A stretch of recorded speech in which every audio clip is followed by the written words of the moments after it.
They say you can tell everything you need to know about a person by how they treat you when you're vulnerable. I wish I had learned that lesson sooner. My name's Noah. I'm 28, and for most of my 20s, I really thought I had life figured out.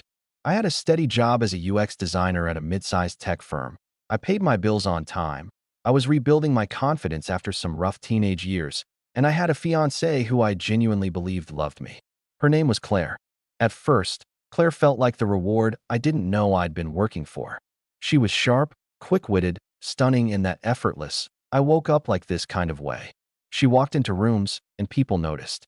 And when she picked me out of a crowd at a networking event 3 years ago, I honestly couldn't believe it. Claire had this magnetism about her, and being with her felt like being on a constant audition, one I was grateful to be part of, but where I never quite felt like I'd landed the role. She teased, and I laughed. She rolled her eyes, and I smiled. She made jokes at my expense in front of her friends, and I brushed them off, telling myself that's just her way of being funny, edgy, charming. I kept telling myself I was lucky, because guys like me, awkward, artsy teenagers who once wrote bad poetry in spiral-bound notebooks and spent high school ducking social events, don't usually end up with women like Claire. So I tried harder. I said yes to the events she wanted to go to. I dressed the way she wanted. I even let her choose the new couch when we moved in together, even though I hated how stiff it was. It was little things at first, things you don't think will matter. But looking back, the signs were everywhere. She always had this way of testing people. She liked poking at the edges of your confidence to see how much you'd bend before you broke. She'd say things like, "It's not personal, babe, it's just a joke," when she'd roast me in front of her coworkers. Or, "Relax, I'm just keeping you humble," after she'd post side-by-side photos of my glow-up with the caption, "Hard to believe this is the same guy." I would laugh with everyone else, even though something always twisted in my gut. Still, I loved her, or I thought I did. I was convinced that every couple had weird dynamics, that her teasing was just how she showed affection. And so I went along with it, believing that being the butt of a few jokes was a small price to pay for having someone like her on my arm. Maybe that was my mistake, thinking I had to earn my place, that I had to be grateful. Then came game night. The moment everything shifted. Claire loved hosting. She thrived in social settings. She'd spent the week planning it, picking the snacks, curating a playlist, choosing which games to play. She even sent out EVs that were a little over the top, but that was just Claire. She liked to control the room. She liked when people were watching her. That night, our apartment was filled with 10 or so people, her friends, mostly. A few couples, her brother Jack and his girlfriend, and one of my coworkers, Adam, who I'd invited just so I wouldn't be completely alone. We were playing some variation of Charades meets Truth or Dare, where if you passed on a challenge, the group could dare you to do something else. Mostly harmless fun, embarrassing childhood stories, karaoke, stuff like that. It was Jack who jokingly said, "Claire, I dare you to read one of Noah's love letters." Bet those were Shakespearean masterpieces. Everyone laughed. I laughed too, nervously. I expected her to wave it off or deflect. Instead, she got that sparkle in her eye, the one that meant she was about to put on a show. "Oh," she grinned. "You mean his teenage poetry stash? Because I definitely still have those." She got up and walked to our bedroom, and my stomach dropped. I should have stopped her. I should have stood up, said, "Hey, no, that's private." But I didn't, because I was still stuck in that mode of trying to seem like the cool, easygoing guy. The kind of guy who can take a joke. The kind of guy she wouldn't be embarrassed to bring around her friends. When she came back, she held a wrinkled, red notebook I hadn't seen in years. My old poetry journal from high school. I blinked. "Wait, why do you even have that?" I asked. She shrugged, flipping through it like it was a menu. "I found it when we were moving in together. Thought it was hilarious." Everyone was already giggling in anticipation. I wanted to melt into the floor. "Come on, Claire," I said, voice low. "That's kind of personal." "Oh, relax, it's cute," she waved me off. Listen to this. Her eyes are stars, her laugh a symphony of springtime. Oh my God, this is gold. Laughter erupted around the room. My hands felt clammy. I forced a smile. I kept telling myself it was fine, that they were just words from a teenager, that this didn't matter. She kept going, putting on a voice like she was doing dramatic theater. "Every time she looks at me, I forget how to breathe.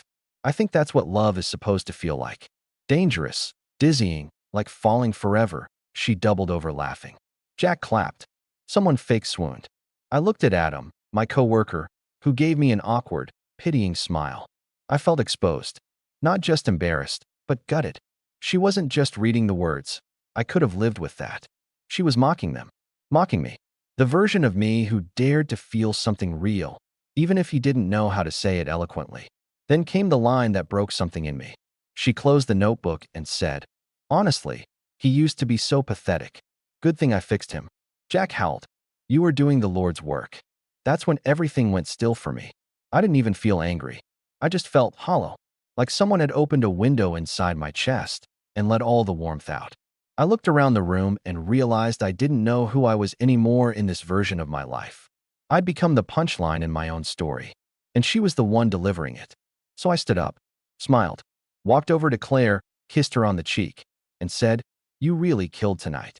She beamed, proud of herself, not even catching the shift in my tone. Then I walked out the front door. I didn't slam it. I didn't yell. I just left. I didn't even take my coat. I didn't go home that night. I couldn't. Instead, I drove around for hours with no destination. Just me, my thoughts, and the sound of the blinker ticking uselessly as I sat at empty intersections, trying to make sense of what had just happened. I remember pulling into a gas station sometime after midnight, buying a pack of gum and a bottle of water, and sitting in the parking lot staring out the windshield while the world blurred in front of me. I didn't cry. Not then. I just felt stupid. Stupid for letting it get that far. Stupid for mistaking humiliation for love. The next morning, I checked into a hotel and turned my phone off. I needed air. Distance. Silence. I needed to remember what my voice sounded like when it wasn't trying to impress or apologize or defuse someone else's bad behavior. That first week away from Claire was the quietest week of my adult life. It was also the first time I truly started hearing myself. When I finally turned my phone back on, there were 12 missed calls, 9 voicemails, and 37 unread messages from Claire. They started lighthearted. "Babe, come home. Everyone's asking where you went." Then they got a little more confused. "Seriously? Are you okay? Call me." Then guilt trippy. "I was just joking. You're being super dramatic." And finally, bitter. "You're really just going to ghost me after one little joke? Grow up." That was the message I didn't reply to, or any after it. A few days later, I went back to the apartment while she was at work and packed up everything that was mine. I didn't take the couch she picked out, or the decor she insisted made us look like a power couple. I left the framed photos, "The home is where the Wi-Fi connects" automatically sign, and the color-coded mugs. I only took my books, my clothes, a few kitchen tools, and that old red notebook, my teenage poetry journal. Not because I was proud of it, but because it belonged to me, and she never should have touched it. I signed a lease on a small one-bedroom condo in a quieter part of town. Nothing fancy, but it had big windows and sunlight and, most importantly, peace. I kept the walls bare at first. It felt like breathing again. Claire didn't take it well. Over the following weeks, she sent long, rambling texts about how I'd blindsided her, how I was overreacting, how I threw away 3 years over a party. But I knew it wasn't just about the party. It was everything. The constant jabs, the slow erosion of my self-worth disguised as banter, the way she always needed to feel one step above me, even if it meant stepping on me to get there. When I didn't respond, the messages turned bitter again. She told mutual friends I had emotional issues, that I wasn't ready for a real relationship, and that I was probably having a midlife crisis. A few of them reached out to check in, and I thanked them politely. I didn't explain. I didn't defend myself. I didn't need to. Instead, I focused on rebuilding. I started therapy for the first time in my life. Turns out, there's a lot you bury when you grow up constantly trying to be enough. My therapist, a soft-spoken guy named Rick, asked me one day why I stayed in the relationship for so long, and I told him the truth, because I thought I was lucky to have anyone at all. He didn't laugh. He just nodded and said, "Let's work on that." So I did. Slowly, I reconnected with old friends I hadn't seen in years. I started writing again, not poetry this time, but essays, journals, sometimes just messy thoughts I didn't want to forget. I started running. Not far at first, just around the block, but eventually I could go 5 miles without stopping. It felt good to move without asking permission. A few months later, I got promoted at work, lead designer. I gave a presentation to our CEO and didn't stumble once. My confidence wasn't roaring back all at once. It was creeping in like sunrise, quiet but steady. I didn't hear from Claire again for a while. Then, in early spring, I got an email. Subject line, "Please read." It was long. She said she realized she'd gone too far, that she was going through things too, and that she didn't mean to hurt me. She said she missed me, that no one had ever understood her the way I did, that she thought we were meant to grow old together. She asked if I could meet her, just for coffee. I read the email 3 times. Then I closed it without replying. A week after that, she showed up at my building. It was raining hard. I'd just gotten back from the gym, hoodie soaked through. When I saw her standing outside the front lobby, no umbrella, no coat, just drenched. She looked like a movie character waiting for a last chance. When she saw me through the glass, she lit up like I was a lifeline. She knocked on the door, frantic, like I might disappear again if she didn't act fast. I stepped outside, quietly. "Noah," she said, half laughing, half sobbing. "I've been trying to reach you. Please, just talk to me." She grabbed my arm. "I made a mistake, okay? I was stupid. I thought I was being funny, but I hurt you, and I hate myself for it. Please, Noah, can we just talk?" Before I could say anything, my phone rang. I looked down. It was her mom. I answered, and before I could even speak, she said, "Noah, please give her another chance. She's been miserable without you. She knows she messed up." I stared at Claire shivering, mascara running, eyes pleading. And for the first time in years, I didn't feel guilty. I didn't feel conflicted. I didn't feel like I owed her my forgiveness. I said, calmly and clearly, she burned that bridge out loud. Then I hung up. And right as Claire started to speak again, I walked past her quietly, gently, back into the building. But that's not where the story ends. I wish I could say Claire just disappeared from my life after that night. That she stood in the rain, watched me walk away, and quietly accepted the consequences of her actions. But that wasn't who Claire was. Letting go meant losing control, and Claire didn't like to lose. The next few days, the messages resumed. Long walls of text that swung between self-pity, deflection, and veiled accusations. One message would say, "I understand now. I was awful, and you didn't deserve that," followed by another saying, "You could have told me how hurt you were instead of just ghosting. You humiliated me." Then came the guilt traps. "I'm in therapy now, too. I'm trying to be better. Don't I deserve a chance?" I didn't reply to a single one. Not because I wanted to be cruel, but because I finally understood something. Some people only apologize to reopen the door, not because they're truly sorry. Claire didn't want to make amends. She wanted her audience back. And I was done being a spectator in my own humiliation. Life, meanwhile, was unfolding in the most unexpected and poetic ways. My promotion at work led to an opportunity to co-lead a major UI redesign for a tech product that went viral in the startup world. Suddenly, I was being asked to speak on panels, give interviews, collaborate with firms I once only dreamed of applying to. For the first time, people were looking at me, not as the background guy, the quiet support beam, but as someone with something to say. I remember getting invited to a local tech conference in early June. It was a big deal. Tickets sold out months in advance. I was scheduled to be on a panel called Designing Emotion, which felt fitting considering the year I'd had. It was set in one of those glossy downtown venues with floor-to-ceiling windows and obnoxiously expensive coffee. I wore a tailored navy blazer I never thought I'd own, and I walked on stage without trembling. That was the day I realized I didn't just survive Claire. I'd rebuilt from scratch. And somehow, of course, word got back to her. A week later, I got a DM from an account I didn't recognize, her best friend, Jenna. We weren't close, but she'd always been civil. The message just said, "Saw your talk. You're killing it. FYI, Claire's not doing great." I didn't reply, but Jenna must have said something to Claire, because not long after, the next escalation came. A long email titled, "I'm proud of you." I read it out of curiosity, and it was exactly what I expected. She talked about how she'd watched the panel online, how inspiring I was, and how seeing me so confident and articulate reminded her of why she fell for me in the first place. She ended it with, "I wish we could talk. Just once. I miss your voice." That's when I finally decided to respond, but not to her. I called Rick, my therapist, and said, "I don't want this person in my head anymore. What do I do with all this leftover weight?" He told me something I'll never forget. Not all closure comes from a conversation. Sometimes, it comes from the life you live without them. And so, I doubled down on that life. Later that summer, I got contacted by a recruiter from a massive creative firm in Chicago. They'd seen my portfolio and were interested in offering me a leadership role. The salary was double what I made. I'd be leading an entire team. The only catch, I had to relocate within 60 days. It wasn't even a decision. I said yes that night. I sold the condo, packed up the few things I cared about, and moved across state lines to a sleek loft with exposed brick and tall ceilings, something I'd always wanted but never thought I could afford. My first night there, I made pasta from scratch while jazz played in the background, and I sat by the window sipping red wine, staring at the skyline. I didn't feel triumphant. I felt free. A few months later, I posted a photo of that view on my Instagram, just a wide shot of the city lights, with the caption, "Starting over was the best thing I never wanted." It wasn't aimed at anyone. It was just a quiet truth.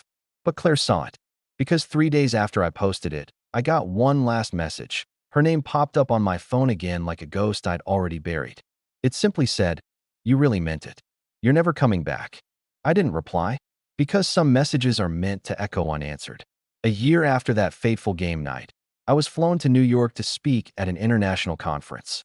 While I was backstage preparing, a young designer came up to me and said, "Hey, I just wanted to say, your talk last year is the reason I didn't give up on design. You made me feel like it was okay to be the quiet one." I smiled genuinely. "Thanks," I said. "That means more than you know." But inside, I did know. Because not long ago, I was the guy who let a room full of people laugh at his pain. And now, I was helping others feel seen. And here's the thing about people like Claire, they don't really move on. Not because they're still in love, but because they lose control over the narrative. She didn't want me back. She wanted the version of me who let her shine at my expense. The version who'd smile through the jokes, who'd let the spotlight turn him into a shadow so she could bask in it. Once I walked away from that role, the entire script collapsed for her. And I think that's what haunted her more than anything, that I stopped playing my part. After the final message, "You're never coming back," Claire went quiet for good. No more emails. No more texts. No more pop-ups from mutual friends with, "Have you heard from Claire?" layered into casual conversation. It was like the world decided, collectively, to turn the page with me. And I needed that. Chicago became more than just a new city. It became my proof. Proof that I was more than the version of myself she kept trying to shrink. I found friends who never made jokes at my expense just to fill the silence. I found coworkers who didn't see quiet confidence as a weakness. I found places that felt like home, not places I was trying to survive in. About 6 months after moving, I started teaching a night class at a local design institute. Just once a week, nothing major. But I found I really enjoyed helping other people find their voice. One of my students, a shy but insanely talented guy named Malik, stayed after class one night and said, "I almost dropped out last year. I didn't think someone like me could do this. But the way you explain things, it's like you see people." That hit me harder than I expected. Because for so long, I just wanted to be seen. And now I was helping other people feel that same validation, not through performance, not by changing who they were, but by showing up as themselves and realizing that was enough. Eventually, I started dating again. Cautiously at first. I wasn't looking for fireworks or fairy tales. I just wanted something real. I met Elise at a bookstore cafe where we both reached for the same copy of The Midnight Library. Classic rom-com moment, right? But it wasn't the spark that won me over. It was the comfort. The way she listened without judgment. The way she never made me feel like I had to earn my place beside her. On our third date, I told her the game night story, not the dramatized version, just the quiet, painful truth. She didn't laugh. She didn't offer platitudes. She just reached across the table, touched my hand, and said, "That must have hurt. I'm glad you left." It was the simplest thing, but it told me everything. By the time the anniversary of that night came around, I barely noticed. I only realized it when I got an automatic calendar reminder I hadn't deleted. Game night at home, 7 p.m. I stared at it for a moment, smiled, and hit delete. That was the closure. Not revenge. Not confrontation. Just moving on with such certainty that the past couldn't find a way to pull me back. But the universe has a way of wrapping things up in its own poetic language. A year and a half later, I was invited back to my old city for a panel. Nothing huge, just a guest spot at a university's tech entrepreneurship series. After the talk, as I was mingling with some students, a familiar voice called my name. I turned, and there she was. Claire. Hair a little shorter. Eyes tired. Smile practiced. Noah, she said, like the name itself carried weight. Wow, you look different. I nodded politely. Hey. She stood there awkwardly, waiting for me to say more. I didn't. Finally, she said, I saw your name on the program. I almost didn't believe it. You're really doing well, huh? I am, I said simply. Then I added, I hope you're too. And I meant it. Because the truth is, by then, I didn't feel anger anymore. Just distance. The kind of distance that no apology or glance can cross. The kind that comes when you've rebuilt your life so far beyond someone's reach that they become a chapter, important, sure, but closed. She started to say something else, probably something rehearsed. But I gently excused myself and walked away. Not with bitterness. Not with regret. Just peace. That night, back at the hotel, I opened my notebook. Yes, a new one. Not read this time. Sleek, black leather. Inside were pages of poems, essays, ideas, even doodles. I'd started writing again. Not for validation, not to impress anyone. Just for me. One of the last pages had a scribbled line I didn't even remember writing until I saw it again that night. The best revenge is becoming someone they'll never get to hurt again. And I think that's the story, really. Not how Claire mocked my poetry. Not how she embarrassed me in front of her friends. Not even how she tried to claw her way back in when the consequences finally hit. The real story is that I left, and I never looked back. That I found out who I was when no one was watching. That I stopped letting other people decide my worth. That I turned humiliation into healing. That I burned my own bridge and kept walking until the smoke cleared. And when it did, there was a whole skyline waiting for me on the other side.